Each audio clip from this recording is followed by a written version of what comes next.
Today, we will demonstrate proper baby bathing techniques, an essential skill for ensuring an infant's hygiene, comfort, and well-being. Bathing a baby is not just about cleanliness. It also provides a great opportunity for bonding, relaxation, and promoting healthy skin. The materials needed. To bath a baby, you will need a bathtub with warm water and a separate bowl of cool boiled water, cotton balls, a soap towel, baby bath soap, baby clothes, and a diaper. Now we need to prepare the bath. Fill the baby tub by adding cold water first, then warm water until it reaches out about 1/3 of the tub. Mix the water well and test the temperature with the tip of your forearm. It should be comfortably warm, not too cold or too hot. Add 2 drops of baby soap to the water and mix gently. Then prepare the baby.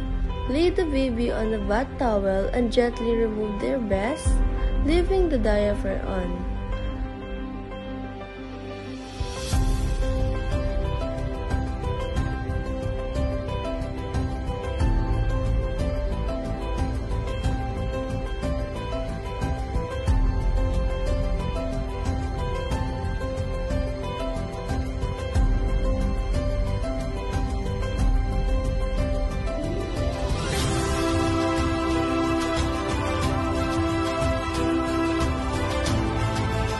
Wrap the baby with a towel, ensuring their hands and feet are covered to keep them warm. For cleaning the baby's face, dip a cotton ball into the cool boiled water, squeeze out the excess, and gently wipe the baby's forehead, eyes, and ears.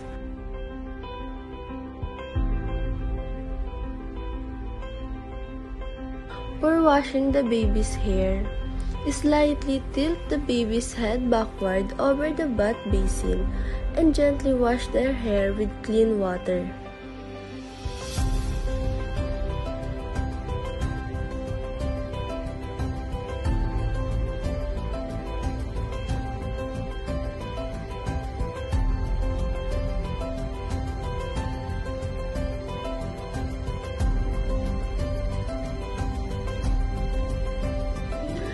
Dry their hair using the corner of the towel.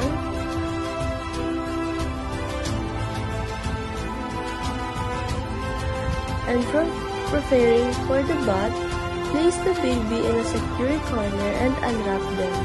Remove the diaper if soiled, the buttocks with wet wipes. The baby is now ready for a full bath.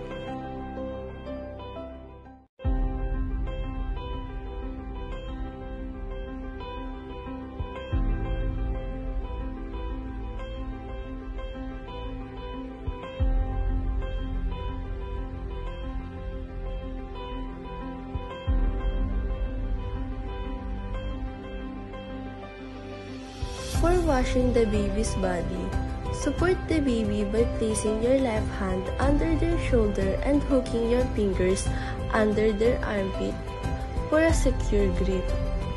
Gently lift and place the baby into the tub, keeping their head above the water level. With your free hand, wash the baby's face, front, and private areas. Once done, switch your grip. Use your right hand to hold under the baby's armpit and allow them to lean forward over your right arm. When finished, lift the baby out of the tub and place them gently on the towel. And lastly, for the drying and dressing the baby, pat the baby dry, making sure to dry behind the ears, between the fingers and toes, under the armpits, and in private area.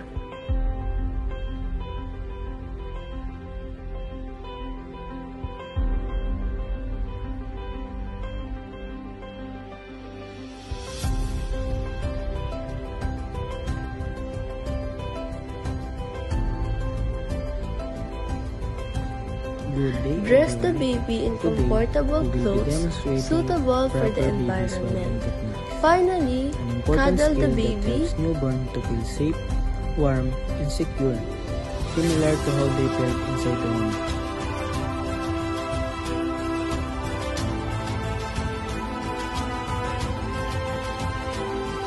Swaddling can help soothing a fussy baby, promote better sleep, and reduce the risk of a sudden movement that may startle them awake. First, prepare the blanket. Lay the swaddling blanket flat on a safe surface in a diamond shape, with one corner pointing up. Fold the top corner down. Fold the top corner of the blanket down about 6 inches to form a straight edge. Lay the baby down. Gently place the baby on their back in the center of the blanket, with their neck aligned just above the folded edge. Now, wrap the first side. Hold the baby's right arm snugly at their side.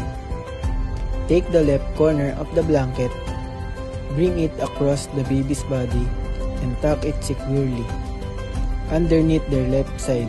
Take the bottom corner of the blanket, bring it up over the baby's feet, and tuck it behind their shoulder or upper back area. Lastly, wrap the second side. Hold the baby's left arm gently at their side. Take the right corner of the blanket, bring it across the baby's chest, and tuck it underneath their back on the opposite side. And that's it. Your baby is now safely and securely swaddled.